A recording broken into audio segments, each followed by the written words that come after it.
પહેલો સવાલ છે, શું આજ્ઞા હોય તેટલી જ સેવા થઈ શકે? સુંદર પ્રશ્ન કર્યો છે કે આપણે ત્યાં એક પરંપરા, એક વિધાન એવો છે અને મહાપ્રભુજીના ગ્રંથોમાં એ વાત આવી, સેવા પ્રત્યે ગુરુ આજ્ઞા, એ આજ્ઞા લઈ અને ભગવત સેવા કરે. કારણ સેવા ઈચ્છા પ્રમાણે નથી થતી, આજ્ઞા પ્રમાણે થાય.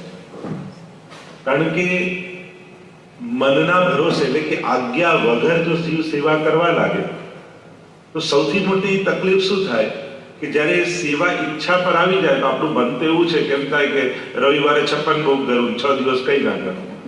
એટલે મન ક્યારેક મૂડમાં હોય તો સેવા કરવાનો ઉત્સાહ અધિક હોય ત્યારે વધારે લાલ લડાવીએ, અને જ્યારે મૂડ ન હોય સેવા કરવાનો ત્યારે એમ લાગે કે આજે જગાવા જ નથી.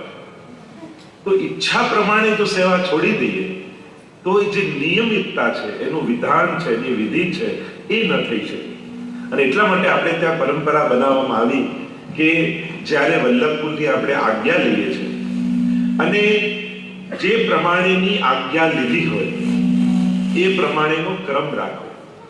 કારણ કે મૂળ પ્રમાણે ઘણી વાર શું થાય, એમ થાય કે હવે આજે સકડી ભોગ ધરું, કાલે સકડી ધરું, આજે કઈ ન ધરું, પરમ દિવસે દૂધગર ધરું, એમ કરીને પ્રભુની પણ સેવા અવ્યવસ્થિત થઈ જાય. એટલે આજ્ઞા છે ને એક પ્રકારની પ્રભુની સુરક્ષા છે કે ઠાકોરજીની સેવામાં મનોકલ્પિત અને મનઢંગથી પોતાના કરવા ન લાગીએ કે મનમાં મૂળમાં આવ્યું ત્યારે વધારે અને મૂળમાં નથી ત્યારે કંઈ ન કરવું. અને એટલા માટે આપણે ત્યાં આજ્ઞા માટે બંધારણ આપ્યું સેવા માટે કે આજ્ઞા લઈને સેવા કરવી. જેથી આજ્ઞા લેવા જઈએ એટલે ત્યાં વલ્લભકુલ પૂછે તમારી કેવી વ્યવસ્થા છે, શું ભોગ કરી શકશો, અનુકૂળતા કેવી છે. અને એટલા માટે આપણે ત્યાં એમ તો સર્વ વસ્તુ સમર્પણનો સિદ્ધાંત છે, પણ જેને અનુકૂળતા નથી, જેને અનેક પ્રકારના પ્રતિબંધો, અને જેમ આપણે અહીંયા રહીએ છીએ તો અનેક પ્રકાર, ભારતમાં રહેતા હોય તો સંજોગો જુદા હોય, અહીંયા રહેતા હોય તો સંજોગો જુદા હોય, તો આપણે આપણી રીતે કરવા જઈએ તો ઘણીવાર કોઈ ત્રુટિ કરી દઈએ, પ્રભુને શ્રમ આપી દઈએ. આજ્ઞા એટલે પ્રભુને શ્રમ ન પડે એવો ક્રમ જ્યારે વલ્લભકુલ બાંધી આપે એનું નામ આજ્ઞા છે. અને એટલા માટે આજ્ઞા લઈને જ કરવી. જ્યારે પણ કરવાની ઈચ્છા થાય, તમને એમ થાય કે હવે મિશ્રી ભોગ ધરું છું, હવે મારે આગળ દૂધગર ધરવું છે, અંસકડી ધરવું છે, તો એ બધામાં આજ્ઞા લઈ લેવી. જેથી એ અને ગુરુની આજ્ઞા, વલ્લભની આજ્ઞા થકી ઠાકોરજી આરોગ્ય છે. જેમ આપણે કાની પણ ધરીએ છીએ તો આ એક પ્રકારની કાની છે કે હવે વલ્લભની આજ્ઞા મળી એટલે ઠાકોરજી મારી સેવા અંગીકાર કરશે. તો આજ્ઞા એટલે એક પ્રકારની કાની, એક પ્રકારની આડી કે હવે આજ્ઞા થકી, જેમ આપણે મંત્રમાં કેવું હોય છે, દીક્ષા લઈએ છીએ, બાકી તો મંત્રો તો ચોપડીઓમાં લખ્યા હોય છે, પેપરોમાં આવતા હોય છે, પણ એ કેવલ પેપરમાંથી વાંચીને કે બુકમાંથી વાંચીને સીધા મંત્ર જાપ કરવા લાગી એ ફલિત થતા નથી. એને ગુરુ મુખે શ્રવણ કરવામાં. અને એટલા માટે ભગવદ્ ગીતાજીમાં પણ જેમ કહ્યું, તદવિધિ પ્રણિપાતેન પરિપ્રશ્નેન સેવયા ઉપદેક્ષંતિ તે જ્ઞાનમ જ્ઞાનિન તત્વદર્શિન. કે તું એ ગુરુની શરણમાં જા, એની સેવા કર અને પછી એની પાસેથી જ્ઞાન પ્રાપ્ત કર. તો આમ ગુરુ મુખે જ્યારે આજ્ઞા મળે છે ત્યારે ઠાકોરજી સહર્ષ એ સેવાનો સ્વીકાર કરે છે. અને એટલા માટે આજ્ઞા લઈને ભગવત સેવા કરવી જોઈએ. બીજો પ્રશ્ન, ભારતની ઋતુ અને અહીંની ઋતુના તફાવતમાં સેવાક્રમ કઈ રીતે જાળવવો? એટલે આ બહુ કોમન પ્રશ્ન બધાને હોય છે. અને જ્યારે સાઉધર્ન હેમિસ્ફિયરમાં આપણે રહેતા હોઈએ છીએ ત્યારે વિપરીત ઋતુ હોય છે, પણ આપણે ત્યાં સેવા રીત પ્રીત વ્રજજન કી જનહિત જગ પ્રગટાય પ્રગટ ભય મારદ રીત દેખાય. આપણે ત્યાં અહીંયા બેસીને ન્યુઝીલેન્ડનો આનંદ નથી લેવો, આપણે તો અહીંયા બેસીને વ્રજનો આનંદ લેવાનો છે. સેવાનો અર્થ થાય કે તમારું ઘર નંદાલય બને અને વ્રજમાં જે ઠાકોરજીની લીલાઓ થઈ રહી છે એ લીલાનો અનુભવ દુનિયાના કોઈ પણ ખૂણે તમે રહેતા હો અને ત્યાં એનો આનંદ લઈ શકો. અને એટલા માટે વ્રજની રીત આપણે ત્યાં પ્રધાન રૂપે છે. પણ બીજો પણ એક સિદ્ધાંત છે, યથા દેહે તથા દેવે, કે જે તમારા દેહને અનુભવ થાય એવો ઠાકોરજીને થાય. એટલે હવે રીત અને આ પ્રીત બંનેનો વિવેક એટલે કે બેલેન્સ કરો. ક્રમ અને લીલા ભાવના તો એ જ ચાલે જે વ્રજની લીલા છે. કારણ કે આપણો ઠાકોરજી વ્રજનો છે, એને હજી ન્યુઝીલેન્ડનું સિટીઝનશીપ નથી મળ્યું, એ વ્રજના સિટીઝનો છે, વ્રજેશ છે. એટલે મહાપ્રભુજી કહ્યું, સર્વદા સર્વભાવેન ભજનીયો વ્રજાધિપ. કોણને સર્વદા ભજવાના છે? વ્રજાધિપતિ, જે વ્રજના અધિપતિ છે, જે વ્રજમાં બિરાજે છે, જે વ્રજમાં વ્રજભક્તોને આનંદ આપે છે. અને આ સેવાનો અર્થ જ છે વ્રજભક્તોનો આનંદ ભગવાન પાસેથી અનુભવવો. એ સેવા કરતા જે વ્રજભક્તોને આનંદ આવતો, એ સેવા કરતા કરતા આપણે અનુભવીએ, એ સેવાનું પરમ ફળ કહેવાય. એટલા માટે ક્રમ બધો વ્રજ પ્રમાણે ચલાવવો, પણ વિવેક પણ રાખવો. જેમ ઉષ્ણકાળમાં અહીંયા શીતકાળ હોય, નાવાદીનો મનોજ કીધો, ઠાકોર નજીક બાજુમાં પધરાવવા અને કુંડમાં ભરીને ખાલી નાવ અથવા કોઈ પ્રસાદી વસ્ત્ર ઠાકોરજીનું પધરાવી દેવું, તો પણ એક વિવેક ચાલે. એ રીતે ઉનાળો અહીંયા હોય ત્યાં શિયાળો હોય, તો ગદ્દલ આદિ આવે, અહીંયા ઉનાળો ચાલતો હોય તો તકિયાની બાજુમાં ગદ્દલ પધરાવવું. પણ લીલા ભાવના બધી ચાલવી. પણ જ્યારે શ્રીઅંગની સેવાની વાત, એટલે કે જ્યારે વસ્ત્ર આદિ ધરીએ તો રંગ ભલે એ હોય, પણ એનું મટીરિયલ એવું રાખવું કે જેથી પ્રભુને સુખ થાય. એટલે આ બંનેનો વિવેક રાખવો. સાવ ક્રમ ફેરવી દેવાની જરૂર નથી. ઋતુ બદલાય તો એમ તો ઘણીવાર ઇન્ડિયામાં પણ શિયાળા ટાઈમે કેવી ગરમી હોય છે, પણ છતાંય શીતકાળનો જ ક્રમ ચાલતો હોય છે. એવું ઘણીવાર ઉનાળા ટાઈમે વરસાદ આવી જાય, થોડી ઠંડકે થઈ જાય. પણ જે વ્રજનો ક્રમ છે એ જ ક્રમ પકડી રાખો, સાથે થોડોક વિવેક રાખો. પ્રભુને શ્રમ ન પડે એવો વિવેક રાખીને સેવા કરી શકાય છે. ત્રીજો પ્રશ્ન, શું નહાતી વખતે યમુનાષ્ટક બોલી શકાય? હા, એટલે આપણે ત્યાં એવો ભાવ, જેમ યમુનાજી માટે આપણે ત્યાં કહીએ છીએ કે જ્યારે સ્નાન કરીએ આપણે ત્યાં યમુના પાનની મહત્તા કહી છે. પણ સુરદાસજી આદિ પદોમાં પણ આવે છે, પ્રાથી નાથ નાથ એવા ઉલ્લેખ પણ છે. એટલે કરી શકાય છે. સ્નાન કરતી એકવાર ભીંજાઈ જઈએ, સ્નાન કરી લીધું હોય અને પછી આપણે યમુનાષ્ટકનો પાઠ થઈ શકે છે. સામગ્રીમાં બરાશ ક્યારે પધરાવાય? એટલે અંશકડી સામગ્રીમાં યા દૂધમાં આપણે જ્યારે કરતા હોય અને શીતકાળ જેવો સમય હોય ત્યારે પધરાવો. પુષ્ટિ માર્ગમાં આરતી અને હિન્દુ માર્ગની આરતીમાં શું તફાવત છે? એટલે પ્રશ્ન થોડોક સુધારી દો. પુષ્ટિ માર્ગમાં આરતી અને મર્યાદામાં. હિન્દુ તો આપણે કહેવાય, હિન્દુ તો બધા જ છે. પણ હિન્દુ ધર્મમાં બે પ્રકારની પરંપરા ચાલે છે. એક મર્યાદા પ્રકારની, એટલે કે વેદોક્ત જે પૂજા માર્ગ છે એ, અને બીજું પુરાણોક્ત જે સેવા માર્ગ છે એ. અને એટલા માટે ક્રિયાઓ ઘણામાં સરખું લાગે, પણ એની ભાવના જુદી છે. જેમ ષોડશોપચાર, પંચોપચાર પૂજા થાય. તમે જ્યારે કોઈ પણ પૂજા કરવા બેસો ત્યારે બ્રાહ્મણાત્મા સંકલ્પ કરાવે, આહવાન કરાવે, એમાં નૈવેદ્ય ધરાવે, વસ્ત્રમ સમર્પયામિ, નાડા છડી ધરાવે, અને પછી પરિક્રમા, આરતી બધું જ થાય. એ રીતે પુષ્ટિ માર્ગમાં પણ આરતી થાય છે. પણ મર્યાદા માર્ગમાં જ્યારે પૂજા હોય ત્યારે આરતી લેવાય, સેવા હોય ત્યારે આરતી નથી લેતા. કારણ કે પૂજાના એક અંગ રૂપે, જેમ 5 પ્રકારની ષોડશોપચાર, 16 સ્ટેપની પૂજા, 16 પ્રકારની પૂજા, તેમાં આરતી એક અંગ છે. અને પૂજાઓ જે ભાગવતજીની પૂજા કરતા હોઈએ તો એમાં આરતી હોય એ લઈ શકાય, કારણ કે પૂજા છે. પણ સેવા એટલે કે જ્યાં સેવ્ય, એટલે કે જ્યાં દેવતા હોય ત્યાં પૂજા હોય, અને જ્યાં સ્વરૂપ હોય ત્યાં સેવા હોય. કારણ ત્યાં દેવતાનું આહવાન પણ થાય ને વિસર્જન પણ થઈ જાય. પણ અહીંયા સ્વરૂપમાં તો સદાય તમે પોઢાડી દો પછી ઠાકોરજી છે જ, એ જતા નથી રહેતા, એ સાક્ષાત પ્રભુ છે. તો ત્યાં પૂજાના ભાવથી આરતી થાય અને એ લેવાથી પૂજનનું ફળ મળે. પુષ્ટિ માર્ગમાં ભાવ બાલ ભાવ છે. અને એટલા માટે દીવો એ પણ ઠાકોરજી આગળ નથી કરતા, અને નાના બાળક આગળ દીવો રાખીએ તો મળી જાય. પણ આરતી પૂજા માર્ગમાં કે સેવા માર્ગમાં જ્યારે વ્રજભક્તો ઠાકોરજીના દર્શન કરવા આવે ત્યારે યશોદાજીને એમ થાય કે આટલા બધા દર્શન કરવા આવ્યા, મારા લાલનને કોઈની નજર ન લાગી. અને એટલા માટે પુષ્ટિ માર્ગમાં આરતી ઉતારવાનો ભાવ એ નજર ઉતારવાનો ભાવ છે. હવે કોઈને રાય લોટ કરીને નજર ઉતારો, ભાઈ થોડો થોડો પ્રસાદ ન છે, એ તો ખૂણા મૂકી જ દઈએ ને. અને એટલા માટે અહીંયા જે આરતી આપણે કરીએ છીએ એ નજર ઉતારવાના ભાવથી કરીએ છીએ, અને એટલા માટે આરતી લેતા નથી. તો આ બે ફરક છે. મર્યાદા માર્ગમાં પૂજાના ભાવથી થાય, અહીંયા નજર ઉતારવાના ભાવથી થાય. અને એટલે એ આરતી લેવાતી નથી અને બાજુમાં રાખી દેવામાં આવે છે. રોજિંદા કામકાજ અને દોડધામ વાળી જિંદગીમાં સેવા પ્રકાર કઈ રીતે જાળવવો? આપણે ત્યાં જેવો તમારી દિનચર્યા છે એ પ્રમાણે તમે આજ્ઞા લઈ અને સેવા કરી શકો છો. ભલે 15 મિનિટ તમારી પાસે રહેતા હોય તો એ 15 મિનિટમાં પણ સેવા કઈ રીતે થઈ શકે એ પણ કોઈ વલ્લભકુલ પાસે જઈને બેસીને ચર્ચા કરી શકાય. પણ ગમે તેટલો જીવ વ્યસ્ત હોય, જેમ પોતાના માટે બધી જ ક્રિયાઓ કરી લે છે, એમ પ્રભુ પણ આપણો આત્મા છે અને જેના થકી જીવન છે. આપણે બધા જ પુરુષાર્થ કરવા જઈએ છીએ, પણ અર્જુન પણ કૃષ્ણરૂપી કૃપા વગર જીતી શકતો નથી. અને એટલા માટે ઠાકોરજીની કૃપા થકી આ બધા પુરુષાર્થો સિદ્ધ થવાના છે. અને એટલા માટે દરેક વ્યક્તિ સેવા કરી શકે છે, ગમે તેવું નાનું ઘર હોય, મોટું ઘર હોય, કેટલી અનુકૂળતા પ્રતિકૂળતા, પણ સેવા માટે મહાપ્રભુજીએ એવા સિદ્ધાંતો આપ્યા છે કે પ્રત્યેક જીવ માત્ર, આપણે વાર્તા સાહિત્યમાં તો વાંચીએ તો કેવા ઝૂંપડામાં વૈષ્ણવ રહેતા, એક જ ઝૂંપડું હોય, એક જ ઓરડો હોય ને એમાંય ઠાકોરજીની સેવા કરતા. તો વિચાર કરો એમાં આચાર વિચાર ક્યાં કેવો સચવાતો હશે.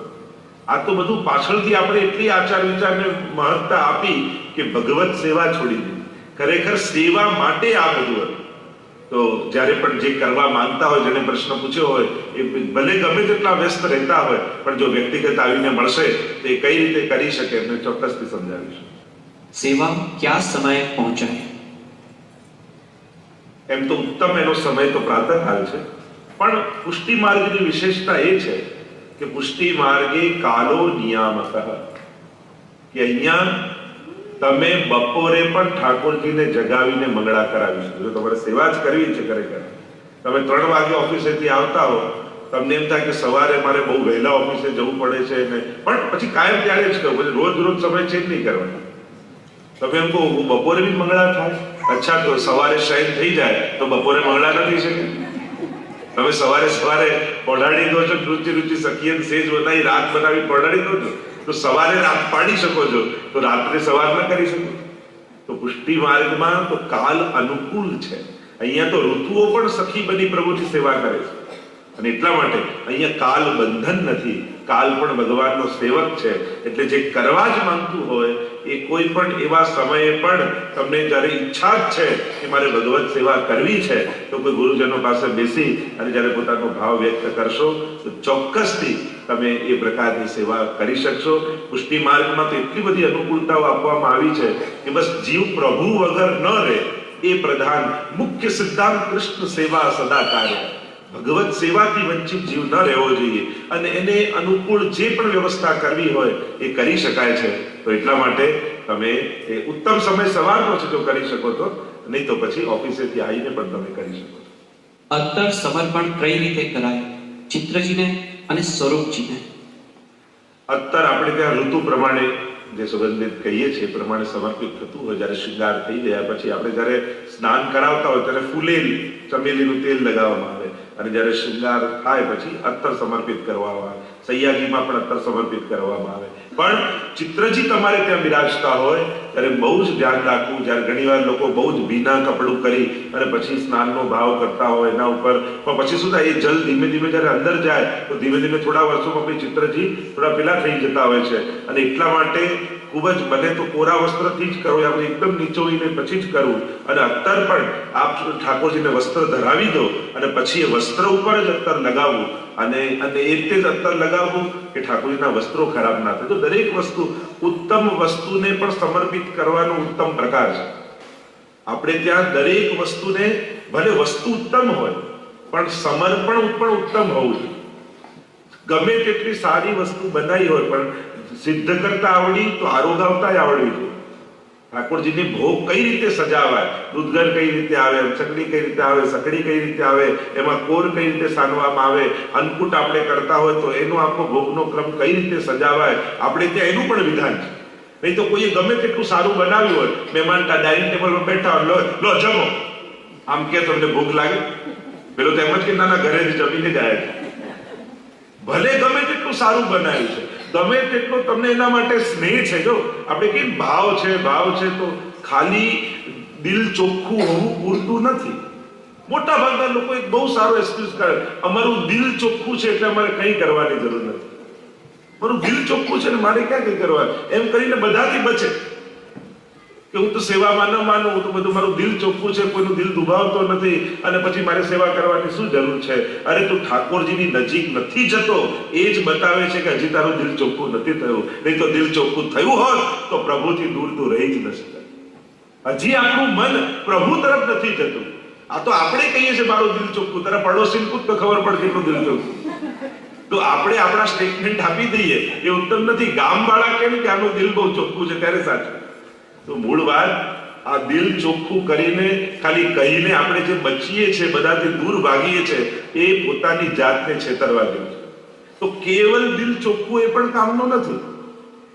તમારી એ દિલ ચોખ્ખું છે પણ તમે વ્યવહારમાં ઉત્તમ છો, એ પણ બહુ મહત્વ. અત્યારે લોકો બહુ કડવું બોલતા હોય, બહુ વ્યવહારમાં ખરાબ હોય, એટલે કઈ શું કઈ બચે, મારે દિલમાં નતું બોલાઈ ગયું. અરે દિલમાં હતું એટલે જ બોલાયું, નહીં તો બોલાતા જ નહીં. આપણે જેમ બચવા માંગીએ, અમારે દિલમાં નતું, ખાલી કહેવાય હતું એટલે જ કહેવાય. મૂળ વાત છે, જો અભિવ્યક્તિ ઉત્તમ નથી તો ખાલી દિલ ચોખ્ખું પણ કામનું નથી. તમારો પાડોશી બાજુમાં રહેતો હોય, તમને જરાય ન ગમતો હોય, પણ રોજ સવારે જ્યારે બહાર આવે ઓફિસે જવા, હા યાર તો કઈ બી કામ હોય તો મને કહી દે, આમ કે તમે ચાર વાત કરતા હો, અને દિલમાં તો એમ થતું ક્યાં રહેવા આવ્યો. તો એને કોઈ પૂછે તારો પડોશી કયો, તો પેલો બધા આગળ વખાણ કરે અને તમારો વ્યવહાર ઉત્તમ છે. એનાથી ઊંધું તમારું દિલ બહુ એના માટે લાગણી રાખતું હોય, પ્રેમ રાખતું હોય, પણ ક્યારે સારા ખરા પ્રસંગે એની જોડે વાત કરીને પૂછતા ન હોય તો પેલો શું સમજે કે ક્યાં બાજુમાં રહેવા. વ્યવહારમાં ઉત્તમ નથી તો તમે ઉત્તમ નથી. એટલે અત્યારના સમયમાં શું ચાલ્યું છે, મારું દિલ ચોખ્ખું છે, મારે કોઈના માટે નથી, એટલે હું વ્યવહારમાં ગમે તેટલો ખરાબ થઉં પણ મારું દિલ ચોખ્ખું છે. પણ દિલ ચોખ્ખું જોવા કોણ આવ્યું છે? આ તો આપણે જ આપણી જાતનું સ્ટેટમેન્ટ આપીએ છીએ.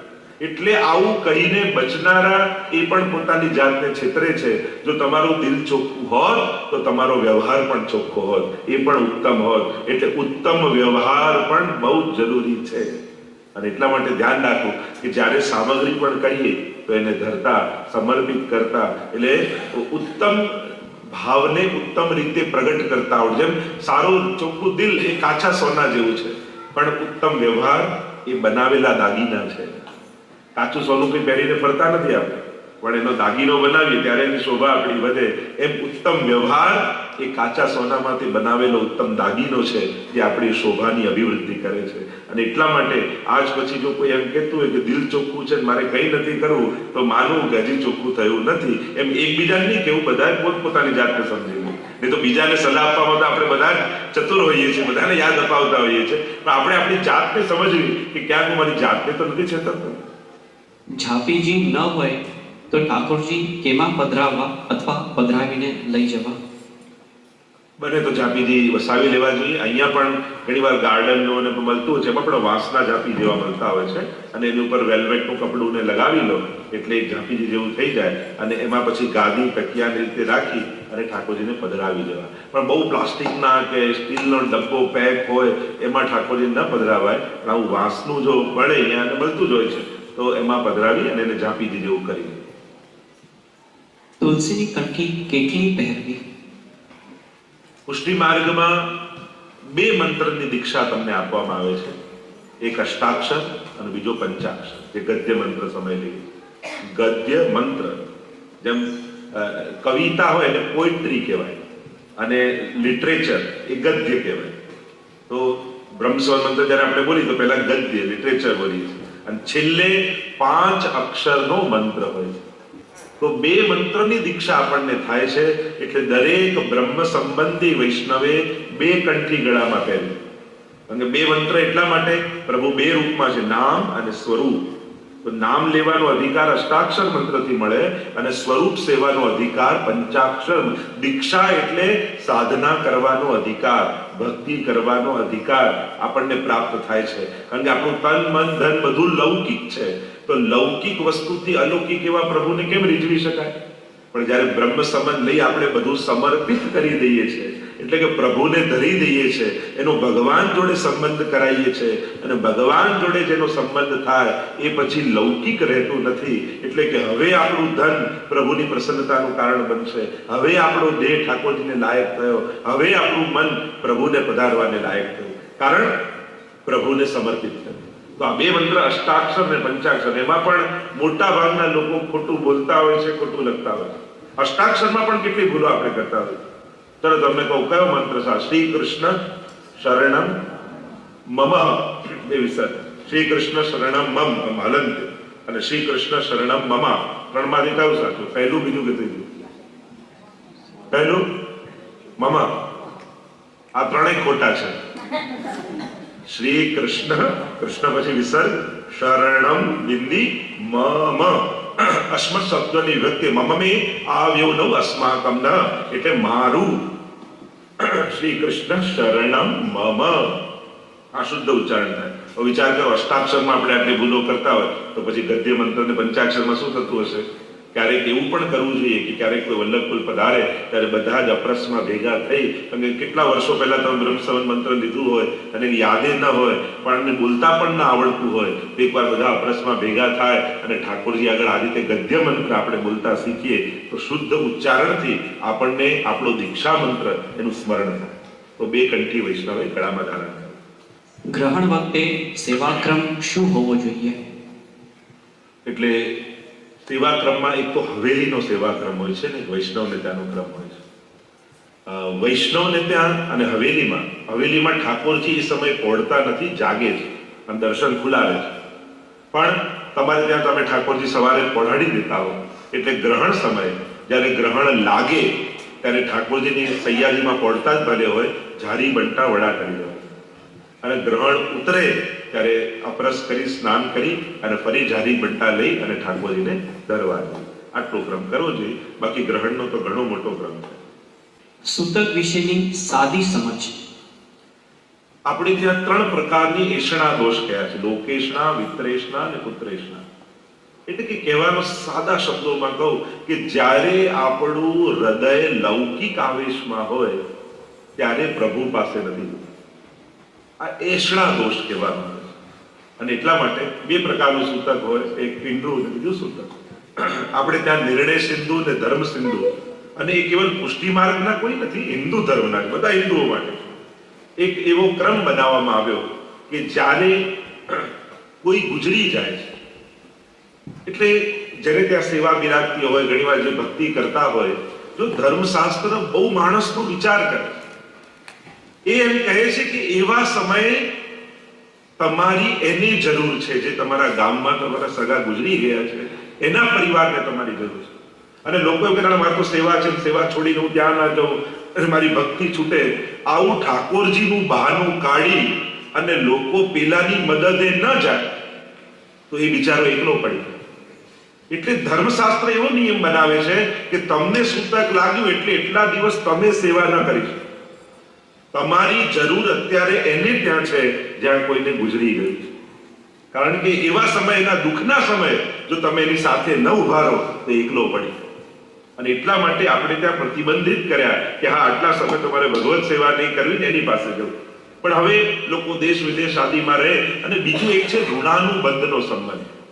જો એક વ્યવહારનો સંબંધ હોય છે અને એક ઋણાનુબંધનો સંબંધ હોય છે કે જે 7 પેઢીમાંથી આપણા ડીએનએ એ બધા છૂટા પડ્યા છે રંગસૂત્ર, તો આપણા બધાનો એકબીજા ઉપર ઋણ છે. જો જેનાથી જન્મ થાય છે એનું ઋણ લઈને માણસ પેદા થાય. આપણે ત્યાં તો અનેક ઋણ કયા છે: માતા પિતાનું ઋણ, પૂર્વજોનું ઋણ, ભૂમિનું ઋણ. આટલા ઋણ સાથે માણસ પેદા થાય. તો જ્યારે એ જીવ તમારા જે ઋણાનુબંધમાં છે, એક જ પેલા કુટુંબમાંથી છો, અને જ્યારે એ ગુજરે છે અને પિતૃ બને છે ત્યારે આપણને એ લૌકિક આવેશનો શોક લાગે છે. તો ઘણીવાર તમે કહો અમારે તો જરાય સંબંધ નહોતો, કાંઈ પ્રેમ નહોતું, તો સૂતક પાડવા. હા, સિક્યોરિટીમાંથી જતા હોય તો આપણે થોડી આતંકવાદી છે, તો સિક્યોરિટી ચેક તો કરાવવું પડે છે. જ્યારે લો બનતા હોય ત્યારે પેલા જે અમુક વિશેષ ધર્મ એ બધા માટે કોમન બનતા હોય ત્યારે કોઈ આપત ધર્મનો વિચાર ન કરાતો. ત્યારે બધા માટે સમાન રૂપે લો બનાવવામાં આવે, મોટા ભાગના લોકોનું હિતનો વિચાર કરે, તો એને સૂતક કહેવાય. પણ આપણા આચાર્યોએ બહુ સુંદર વાત કરી કે સૂતક શું છે? તો કે પ્રભુના વિરહ કરવાની સુંદર તક, એનું નામ સૂતક. ઘણીવાર ઠાકોરજી સાથે સેવા આપણે કરીએ છીએ, ધીમે ધીમે આપણો ભાવ શુષ્ક થઈ જાય, પણ જ્યારે ઠાકોરજીની સેવા છૂટે ત્યારે આપણને તાપ થાય, અરે ફરી ઠાકોરજીની સેવા ક્યારે થશે, ફરી ઠાકોરજી મારા ઘરે ક્યારે પધારશે, ક્યારે એમના મુખારવિંદના દર્શન કરીશ. અને આમ વિરહ કરવાની સુંદર તક એ સૂતક. અને એટલા માટે પણ લોકોને ખબર નહીં સૂતકમાં જ સેવા કરવાનો કેમ મૂળ જામે છે. પોતે ફરવા જતા હોય ત્યારે તો બીજા ત્યાં પધરાઈ જાવ છો, ત્યારે નથી જાગતું, પણ ના કહેવામાં આવે ને ત્યારે જ કરવાનો આપણને ખબર નહીં વધારે ઉમળકો થતો હોય છે. પણ આ વિરહનો ભાવ કરવો અને વિરહ દ્વારા પ્રભુને પ્રાપ્ત કરે. અને હું તો કહું છું, અહીંયા પણ આટલા વૈષ્ણવ છો, તમારે એક ગ્રુપ એવું બનાવવું જોઈએ, સેવા સહાયતા ગ્રુપ, કે એવા 5 જણા તૈયાર કરીએ કે ગામમાં કોઈને પણ સૂતક પિંડનું અડચણ આવશે તો એટલા દિવસ એના ઠાકોરજી અમે સાચવીશું. એવું જો વૈષ્ણવ પરિવારમાં 5-7 જણાનું ગ્રુપ બનાવવામાં આવે, સેવા સહાય ગ્રુપ, અને જ્યારે તો શું થાય કે લોકો જે સેવા પુષ્ટાવતા ડરે છે, એ ડરવાનું મૂળ કારણ કે અડચણ આવે ત્યારે શું, તો ત્યારે આ સેવા સહાયતા ગ્રુપ હોય અને પોતાના ઘરે ઠાકોરજી પધરાવે, એકબીજાને સહાયતા કરે અને ઠાકોરજીની સેવા કરે, તો એ નિમિત્તે બધાને ત્યાં ઠાકોરજી બિરાજે. પણ સૂતક આવે ત્યારે, ફરવા જાઓ ત્યારે નહીં, ત્યારે તો ઠાકોરજીને સાથે જ પધરાઈ જાય. ચરણામૃત ક્યારે ક્યારે લેવું જોઈએ? એમ તો આપણે ત્યાં સવારે સ્નાન કરી સેવામાં જતા પહેલા ચરણામૃત મુખમાં પધરાઈ, આંખોમાં લગાડી અને પછી જતા આવે. શ્રી મહાપ્રભુજી બેઠક સ્વરૂપને મિશ્રી ભોગ ધરાવાય કે નહીં? એટલે તમારા ઘરે વિરાજતા ઠાકોર મહાપ્રભુજીને ક્રમ જ્યારે પધરાવતી વખતે રાખ્યો હોય, યા તમારી એવી ભાવના હોય તો તમે કરી શકો છો. અને મૂળ બેઠકમાં જાઓ ત્યારે તો કરતા જોઈએ છે આપણે વિશે. દર્શન સ્વરૂપ ઠાકોરજીને ભોગ ધરાવવા વલ્લભકુલની આજ્ઞા લેવી જરૂરી છે કે નહીં? પૂછતાવેલા ઠાકોરજી અને દર્શન સ્વરૂપ ઠાકોરજીને સેવ સામગ્રી ધરાવાય કે નહીં? અને દર્શન સ્વરૂપ ઠાકોરજીને ભોગ ધરાવ્યા બાદ શ્રી મહાપ્રભુજીની કાની આપવી જોઈએ કે નહીં? અને ટેરો કરવો જોઈએ કે નહીં? એટલે પુષ્ટાવ્યા ન હોય, એમ તો ક્રમ એવો છે કે પુષ્ટ કરીને ઠાકોરજી પધરાવવા, પણ એવી અનુકૂળતા ન હોય ને એમને પધરાવ્યા હોય તો ત્યારે પછી આજ્ઞા લેવાની એટલી આવશ્યકતા રહેતી નથી. જ્યારે આપણે દર્શનીય એટલે સ્પષ્ટ કરાવીને પધરાયા હોય એ સમય પૂછી લેવાનું કે આ રીતે ભોગ ધરીશ અને ક્રમ કરીશ, તો તમે કરી શકો છો, એમાં કોઈ જ વાંધો નથી. તમારા દર્શનીય ઠાકોરજીને તમે મિશ્રી ભોગ, સૂકો મેવો ભોગ ધરી અને એ રીતે ગ્રહણ કરી શકો છો. પુષ્ટાવેલા ઠાકોરજી હોય તો એમનું વિધાન હોય. પુષ્ટ એટલે મહાપ્રભુજીના હૃદયમાં બિરાજતા પ્રભુનો એમાં આવિર્ભાવ કરો. કારણ કે પ્રભુ ક્યાં બિરાજે છે? આપણા સેવ્ય કોણ છે? તો કે જે શ્રી વલ્લભના હૃદયમાં બિરાજે છે એ આપણા સેવનીય પ્રભુ છે. બાકી પ્રભુ તો કણકણમાં બિરાજે છે, પણ કણકણમાં બિરાજતા ઠાકોરજીએ મારા ઉદ્ધારનો સંકલ્પ કર્યો નથી. પુષ્ટાવવું એટલે કે આ જીવ મારો છે અને આની સેવાનો હું અંગીકાર કરીશ અને હું આનો ઉદ્ધાર કરીશ, એવા સંકલ્પ સાથે પ્રભુનો આવિર્ભાવ કરાવે. અને એવા સંકલ્પ સાથે બિરાજે એને કહેવાય પુષ્ટાવવા. તો એ પુષ્ટાવેલા પ્રભુ હોય ત્યારે વલ્લભકુલની આજ્ઞા, ત્યારે કાની આપવાની હોય. દર્શનીય ઠાકોરજીને કાનીની પણ આવશ્યકતા નથી હોતી, પણ મહાપ્રભુજીને વંદન કરી અને કરી શકાય.